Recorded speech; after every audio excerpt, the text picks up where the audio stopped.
Hi ఆది గారు. Hi అండి. ఎలా ఉన్నారు? చాలా బాగున్నాను. సో యాక్చువల్గా ఆది అనే కంటే హైపర్ ఆది అనేది మీ ఫుల్ నేమ్ అయిపోయినట్టుంది. ఫిక్స్ అయిపోయింది. అంటే మీ ఇంటి పేరు యాక్చువల్గా ఏంటి ఎవరికి తెలియదు, బట్ హైపర్ అనేది మీ ఇంటి పేరు ఫిక్స్ అయిపోయింది. మీ ఫుల్ నేమ్ ఏంటి ఆది గారు? అసలు ఫుల్ నేమ్ అంటే ఆది అని వస్తుంది, అది మా తాతయ్య పేరు. అందుకని అందరూ స్కూల్లో ఉన్నప్పుడు, కాలేజీలో ఉన్నప్పుడు అందరూ ఆది ఆది అని పిలిచేవాళ్ళు. అది అలవాటు అయిపోయింది, బాగా అలవాటు అయిపోయింది. అసలు ఆది ఎప్పుడు వచ్చాడో ఎలా వచ్చాడో తెలియదు, ఒక మెరుపులా వచ్చి. సో యూజువల్ గా మనకి మెరుపులు ఏంటంటే అలా వచ్చి అలా వెళ్ళిపోతుంటాయి, కానీ ఈ మెరుపు మాత్రం అలా ఫిక్స్ అయిపోయింది. అసలు అంటే మీరు మీ బ్యాక్గ్రౌండ్ ఏంటి, ఎక్కడి నుంచి వచ్చారు? నేను యాక్చువల్గా నాది బీటెక్ అయిపోయింది. బీటెక్ అయిపోయిన తర్వాత వెంటనే ఒక జాబ్ వచ్చింది, అది చేసుకుంటూ సరదాగా ఉన్నాం.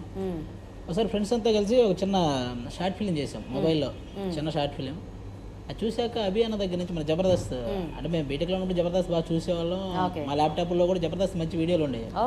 సాయంత్రం అయిపోగానే వస్తే ఫస్ట్ అదే పెట్టుకుని చూసేవాళ్ళు, ఎంజాయ్ చేసేవాళ్ళం. వాళ్ళ దగ్గర నుంచి మనకు కాల్ వచ్చింది అనమాట. ఒకసారి అది బాగుంది బ్రదర్ మీరు చేసింది, ఒకసారి మిమ్మల్ని కలవచ్చా అని కాల్ వస్తే వెళ్ళాను. నాకు స్క్రిప్ట్ రాయాలన్నాడు. అయ్యో నేను స్క్రిప్ట్ రైటర్ను కాదండి, ఏదో సరదాగా చేసామా అది మనకి.